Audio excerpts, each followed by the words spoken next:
Hi guys, it's coming to the end of week one on the lockdown, and I noticed that quite a few guys are doing online video web airs, things like that. We might try and get around to doing that with Hawks, if I can get my head around the technology, hoping one of the other leaders possibly can. In the meantime, I thought what I'd do is I'd maybe start doing some instructional demo videos of activities that you can, if you've got the stuff at home, you can try. And if you haven't, well, at least you can watch and maybe pick up some knowledge. If you are going to try these, don't forget anything involving knife, axe and saw, or any kind of heat source, make sure you've got your parents' approval and they know what you're doing, and they're watching out for you. So what I thought we'd try and make today is something called waxwood. It's very similar to something called fatwood. Fatwood is a naturally occurring wood that comes from pine trees. The resin collects in a concentrate within the wood itself. The resin contains terpene, which they make turpentine out of, and it's very flammable. What you can do is you can almost simulate that by making your own using wax. It's not as flammable as fatwood, but waxwood works pretty well. You can either use it in small stick form to keep your fire going, or extend the burning time on your fire, or you can actually make scrapings and it will ignite with a spark. So that's what are you going to need? Well, you're going to need some wood. I was out earlier on my daily walk, my one day allowed walk, and I found some dead wood. I cut a piece. I've cut it just slightly longer than the length of my axe, and I'll show you why that is later on. You're going to need something to use as a batten. That's one I prepared earlier, but you can just use another piece of wood similar to this. You're going to need a silky saw, obviously, to cut the wood in the first place, but you're going to need that again later on. You're going to need an old tin that you don't mind getting messed up and that you're not going to use for food. This is one that I use quite a lot, and you'll see that there's wax in the bottom of that already. And then you need wax. An old candle, just crumble it up the first time, or shave it down with a knife into the bottom of your tin, and then once you've used it, you can keep that tin for good then.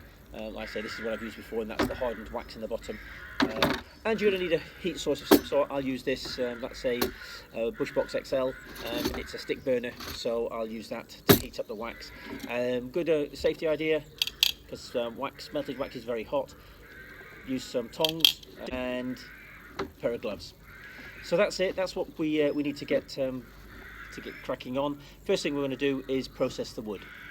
So let's get on with that now. Okay, so we mentioned that we cut the wood just a little bit longer than the axe.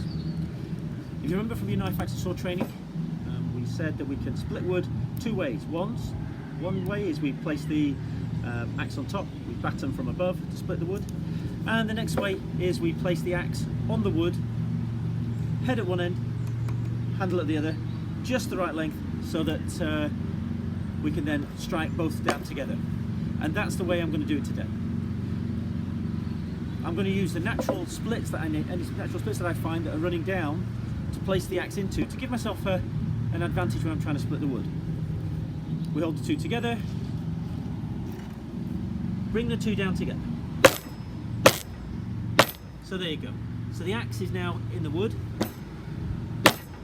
If you've got a base that you can go through, then there's no reason you can't carry on doing that until the axe head is stuck into the wood below. Now, I don't want to do this because this is a bench that we use in the garden. So what I'm going to do is I'm going to place the axe head between here to show you what you would do if it went all the way through. So the axe head has gone through. I'm going to place that into the split as if it is stuck in a piece of wood. What you'd then do is you would hold this. This is locked, so you don't need to put any pressure, and then you twist, and that will break the wood. What you don't want to do is if the axe is part of the way through, and then be doing this, okay? Because if the wood's being not splitting easily, that puts a lot of tension on your axe handle just here below the head, and you can snap. Taking our wood down to the first stage, that's the first half done. So what we're going to do is we're just going to keep doing that now. We're going to take it down a second stage. So axe on,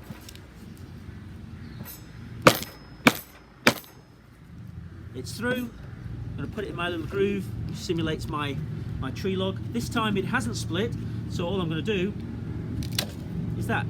Notice I don't put any pressure on this because I'm trying to save my axe, and that's down to a second. Okay, so as we said, we've split the wood now using the axe, and we've got down to this sort of position here. So here I'm using the rungs again in this tabletop, and I'm going to keep my hands well out of the way. That's going to help me secure into the wood, or secure the wood from moving.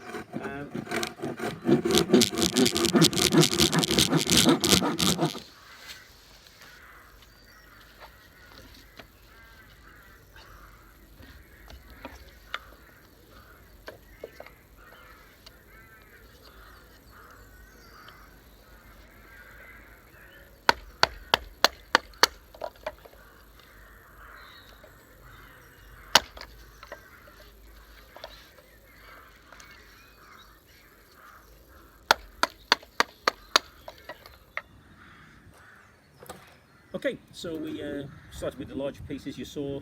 We split that with the axe. We've then cut that with the saw down to this size, and now we've reduced that using the bushcraft knife down to this size. Okay. So these are going to fit into the bush box easily. I've taken some really small ones as well down to see how that works. Normally I keep it around that size, maybe that size, but I've taken some small ones. We'll see how well the wax penetrates something of that size. What we're going to do is we're going to heat the wax up. Okay then, so there we go. It didn't take long. Bushbox has done its job, and it's melted the wax very quickly. So what we're going to do now is we're going to put some of these larger processed pieces in to make some scraping sticks. Notice by now I'm going to wear gloves, and I'm using the tongs. What you'll find is when the sticks go into the wax, you'll see it fizzing and bubbling. So we'll do that now, and I'll explain what that is. So there it goes. It looks like a deep fat fryer almost.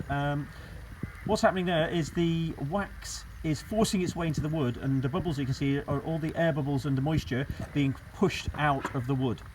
You don't want to put too many in at a time, because that can actually make the process more difficult, because you tend to make the pieces that are in there sink to the bottom, and you don't really want that to be happening.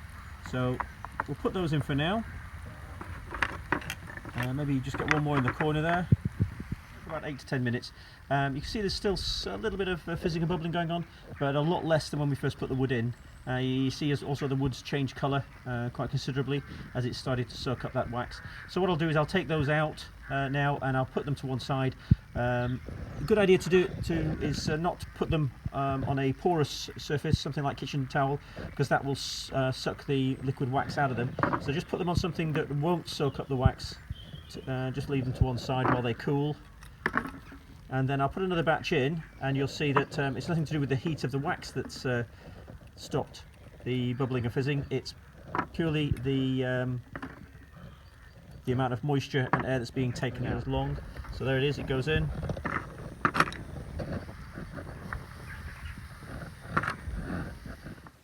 Okay, so again, from lots of fizzing, lots of bubbling, we're obviously pushing the wax into the wood, the air's being pushed out of the wood, and we're seeing less and less bubbling. Leave it a little bit longer, and then we'll look to take that out. Not a great deal going on now, maybe one or two pieces still fizzing a bit, but what I'll do is I'll take the ones that seem to have stopped out, place them to one side so that they can cool off and the wax can solidify inside them. Okay, so as you can see, that lot's bubbling away in the background there. This is one of the larger fat pieces that I did for scrapings. So what we'll do now is I'll take some scrapings of it, and we'll see if we can get that to ignite and take a spark. So using the spine of the knife, you need a good 90-degree knife edge for this. Just draw up and down. Some very small scrapings. It's probably knocking the camera, I do apologise for what it is. Like I say, my cinema is not the best.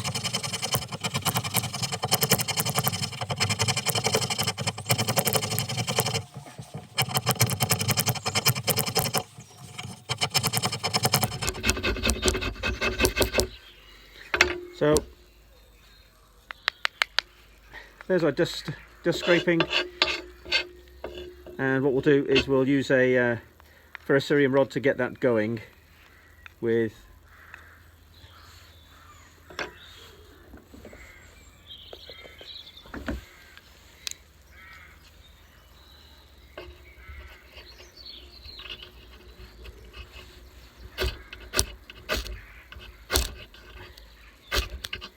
there you go. So there you go, you've made your own fat wood. Carry that around in your pack and you've got effectively a way of starting a fire, or an ignition source for starting a fire. That will burn for quite some time while it burns through the wood scrapings and also the wax.